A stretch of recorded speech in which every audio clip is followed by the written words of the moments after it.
So today we'll be showing you how to paint the Hound of Wrath from the Warcry Bloodhunt set. This guide aims to show you how to get your miniatures slaughtering their opponents on the gaming table in no time at all. If you're new to painting, you can check out the Citadel Colour Painting Essentials videos to learn all about it. The series is linked in the description box below. The first thing we need to do is undercoat the model, and for this we've chosen to use grey cere. It's also a really good idea to make sure you've got a pot of grey cere to hand as well, just in case you need to tidy up any areas back to the undercoat before we apply a paint over them. The paints used are listed on screen now, but remember, these are just our suggestions. It's your hobby, so paint however you like. So the first thing we're going to do is apply Carroburg Crimson to the fleshy areas and the cloth. Now this is a very pigmented shade, so it does a great job of tinting the surface and shading the recesses at the same time. It behaves almost like a contrast paint. If you find it pooling too much in any of those recesses, just clean off your brush and use that to soak up any excess paint. Over a light undercoat like grey cere, which we've used here, shades can behave similarly to contrast paint. You might not often see shades used in this way, but it just goes to show how versatile the Citadel paint range is. So the next thing we're going to do is focus on the skin of the model. For this, we're going to be applying Cygor Brown. This is one of the larger sections on the model, and some of the areas are quite tricky to reach. So we're going to get this done early on in the guide, as it will save us time tidying up later.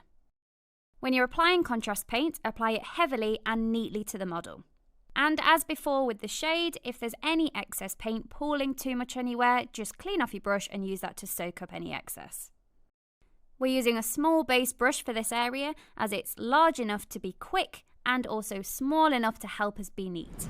We're using this particular colour to match the box art, but you can use whatever skin tone you'd like. Once the skin has dried, we're going to move on to the armour panels, and for these we'll be using Flesh Tearers Red.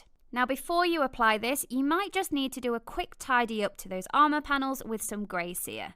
This is just in case you've got any of that brown onto those grey areas, as the red is lighter and won't cover it. Applying this heavily to the armour panels will mean the paint naturally pulls away from the edges and creates the illusion of a highlight. When you're applying contrast paint, make sure that there's no water on your brush.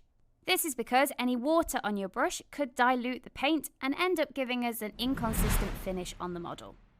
Flesh Tearers Red is a really nice deep red, which is great for Khorne armour. And the next thing we're going to do is apply Black Templar to the hair and wrappings. Apply this paint just like you've done with the other contrasts. So we want to be as neat as we can when we're applying this around areas like the red armour. However, we can relax a little bit when we're near the brown areas, as these colours will actually blend really nicely together. And with that done, we're now going to move on to the metallics, and we're going to start off by using Runelord Brass. This is a base paint, so we need to thin it down with a little bit of water just to get a smoother consistency. Then we want to build that up on the model in a couple of thin layers. Doing this just avoids any texture building up on the miniature and make sure we get that nice smooth finish. Now this might look a little bit bright, but don't worry, once we've applied a shade over it, it's going to look really nice and aged. And now we're going to move on to the silver areas. For these we're going to use Leadbelcher. Apply this in just the same way you did with the Runelord Brass. Again, it might take a couple of coats. Once you've finished using metallic paints, it's always a good idea to change your paint water. Doing this will prevent any of those metallic flakes getting into your non-metallic paints and making them shiny. And once that stage is finished, that's all of our colours on the model, which just leaves us with a couple of final stages to finish off. And now we're going to use Agrax Earthshade on the metallic areas. This shade works really nicely over both the silver and the brass areas. It just helps to add a really nice grimy effect. Agrax Earthshade works really well over loads of different base coats, so it really is a staple paint for your collection. At this point, you might find it easier to switch back to that small base brush. This will just help us get the job done a little bit quicker. Applying a shade like this will mean it seeps into the recesses where two colours meet. This will help blend all of the colours together and create a unified finish across the miniature. Once that shade's dry, we can move on to the final stage of the process, and we're going to dry brush the black areas using Dawnstone.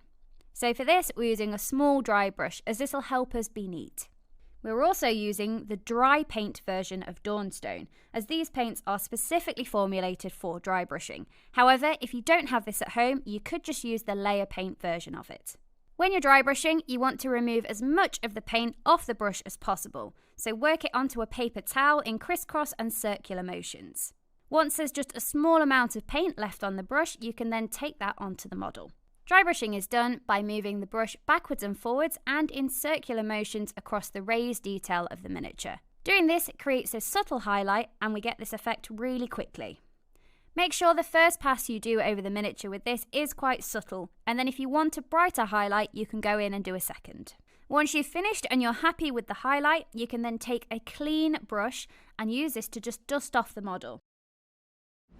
Dry brushing can leave small particles of dry paint on the model, and we don't want it to look dusty after all that hard work. There we are, your Hound of Wrath is finished and looking murderous. You can see that our model is based, and if you'd like to learn all about basting, you can check out our video on it. Well, we hope you've enjoyed the video, and we look forward to seeing you next time. Bye!